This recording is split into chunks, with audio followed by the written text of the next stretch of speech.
Olá, pessoal! Quando falamos sobre a origem do universo, já conseguimos desenvolver uma boa ideia de como ele surgiu. No entanto, apesar disso, ainda existem muitos pontos desconhecidos nos modelos matemáticos que tentam explicar os primeiros estágios do universo.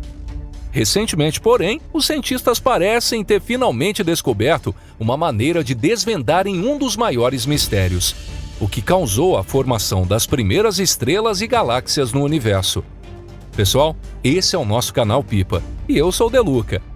Vamos agora explorar tudo isso em mais detalhes nesse vídeo de hoje. Então, hora de começar.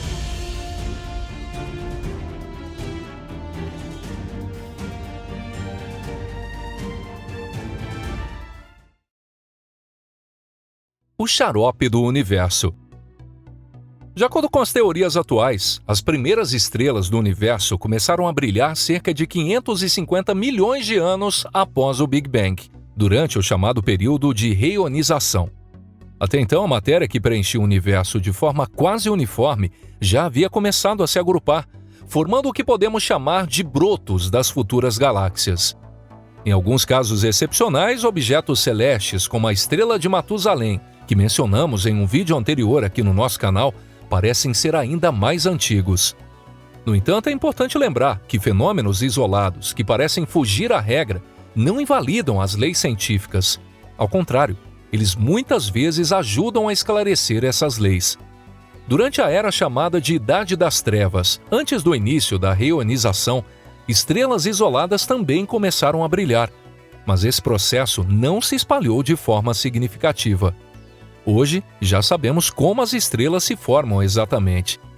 Esse processo ainda está em andamento, inclusive em nossa própria galáxia, e continuará enquanto houver gás interestelar e poeira disponíveis no universo. Se não entrarmos nos detalhes complexos da física quântica, a explicação do processo de formação de estrelas é bastante simples. Dentro de nuvens moleculares, pedaços de matéria começam a se agrupar espontaneamente, como grumos em um mingau. Quando esse aglomerado atinge um tamanho e densidade suficientes, inicia-se a reação nuclear em seu interior. Ou podem se formar camadas, e mesmo que não se tornem uma estrela, podem eventualmente se transformar em planetas. Entretanto, mesmo sabendo como as estrelas se formam dentro de uma galáxia, ainda não temos uma resposta clara para a pergunta de como as galáxias propriamente ditas se formaram.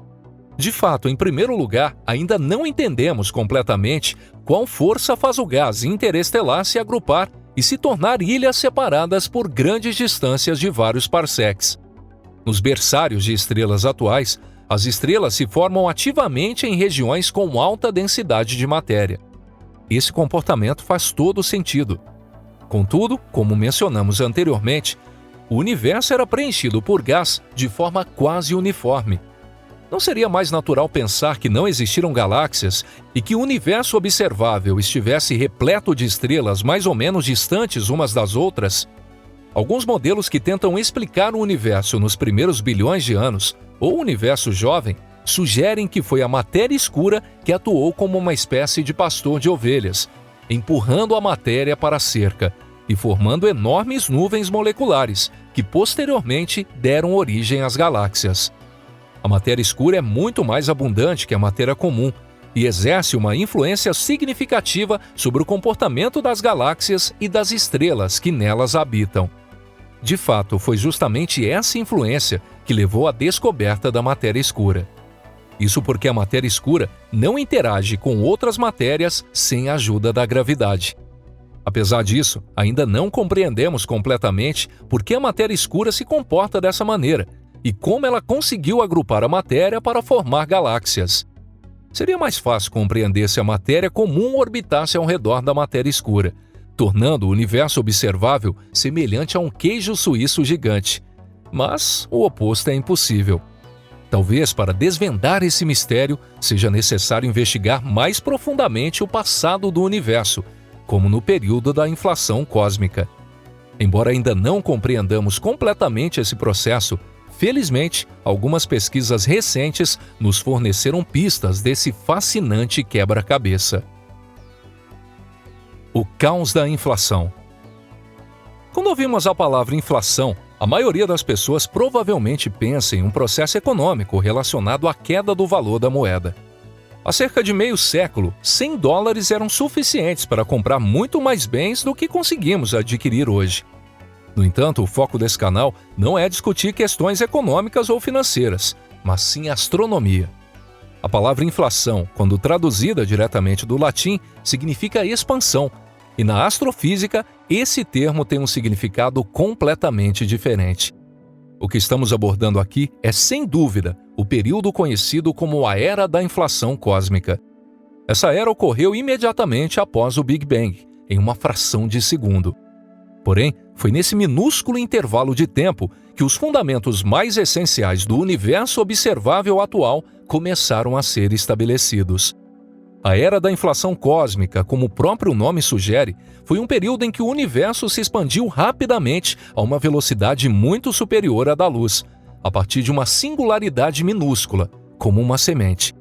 No entanto, é importante não se deixar enganar pela velocidade dessa expansão. Isso não significa que as leis da relatividade de Einstein foram violadas. Isso porque não se trata de um movimento dentro do espaço, mas da expansão do próprio espaço. Além disso, durante essa era da inflação cósmica, além dessa expansão, surgiram também partículas fundamentais, como quarks, neutrinos e elétrons. Embora a causa e a verdadeira natureza desse processo ainda sejam debatidos entre os cientistas, o fato de sua ocorrência em si não é contestado. O que sabemos com certeza é que durante essa era da inflação cósmica ocorreu um fenômeno conhecido como flutuação quântica de vácuo, que causou uma espécie de perturbação no tecido do espaço. Após o término da era da inflação cósmica, deu-se início a uma nova fase, conhecida como a Era da Bariogênese. Nesse período, os quarks começaram a se unir e formar partículas elementares. Entre essas partículas, haviam bárions que mais tarde formariam os primeiros núcleos atômicos dos elementos químicos conhecidos, embora inicialmente apenas hidrogênio e hélio estivessem presentes. De acordo com uma teoria, foi exatamente a combinação dessas primeiras substâncias com as flutuações quânticas de vácuo que levou ao surgimento dos chamados buracos negros primordiais. A matéria que caiu nas distorções do espaço formou aglomerados, que eventualmente colapsaram. Foi assim que se formaram os primeiros buracos negros. Com o passar do tempo, mais matéria foi atraída para essas regiões, permitindo que os buracos negros crescessem. Com o tempo, esses buracos negros primordiais se tornaram os buracos negros supermassivos, que se encontram no centro da maioria das grandes galáxias, com matéria girando ao seu redor em forma de espirais. São exatamente esses espirais que deram origem às primeiras sementes das futuras galáxias.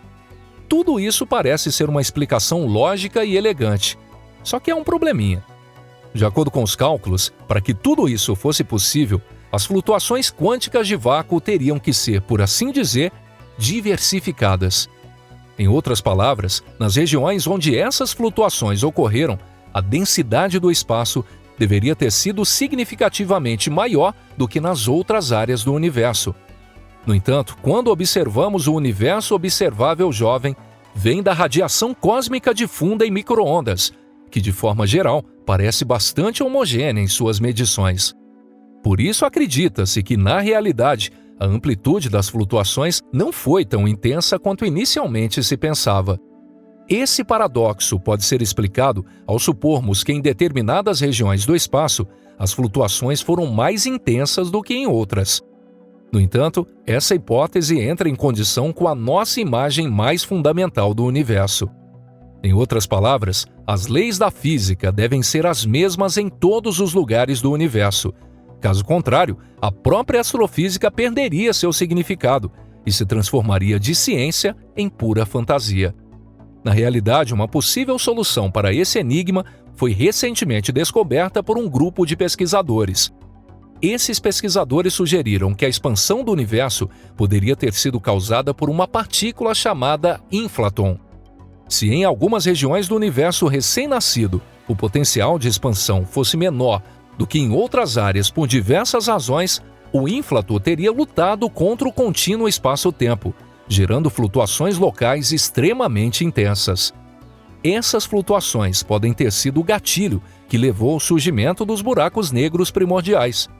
Também é interessante notar que, ao fim da era da inflação cósmica, a expansão do universo desacelerou significativamente. Será que a razão disso ter acontecido foi porque os ínflatons esgotaram seu potencial ao tentar resistir à inércia do espaço? O principal problema dessa hipótese é que ela desafia muitas das nossas ideias pré-existentes sobre a era da inflação cósmica. Um outro problema é que, até o momento, nenhum buraco negro primordial foi descoberto. Provavelmente, nem todos os buracos negros primordiais tiveram sorte de se tornarem buracos negros supermassivos no centro das galáxias. Certamente deve ter havido alguns fracassos que não adquiriram massa suficiente. Quanto menor a massa de um buraco negro, mais rapidamente ele evapora. Eventualmente, esse processo chega a um ponto de ruptura e se torna algo como um flash de radiação de Hawking. Os buracos negros estelares e supermassivos descobertos até agora ainda levarão muito tempo para explodirem. No entanto, os pequenos buracos negros primordiais, que surgiram no início do universo e não são tão maciços quanto uma estrela, mas possuem uma massa comparável à de pequenos planetas ou luas, já deveriam ter explodido nesse momento. Contudo, até agora, não observamos nenhum desses eventos. Talvez simplesmente não tenhamos sido capazes de diferenciar esses cataclismos de outros fenômenos, como explosões de raios gama comuns. Porque o universo é como o observamos hoje. É claro que a existência de buracos negros primordiais oferece uma explicação convincente para muitas dessas características.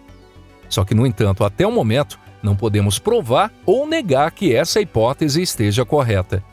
Precisamos de mais pesquisas para esclarecer essas questões. E se houver novas informações sobre esse assunto, pode ter certeza, compartilharemos com você. E se você achou esse vídeo interessante, não esqueça de deixar um like e compartilhar em suas redes sociais. Agradecemos a todos por assistir o nosso vídeo até aqui. Um forte abraço e até a próxima, pessoal. Tchau, tchau.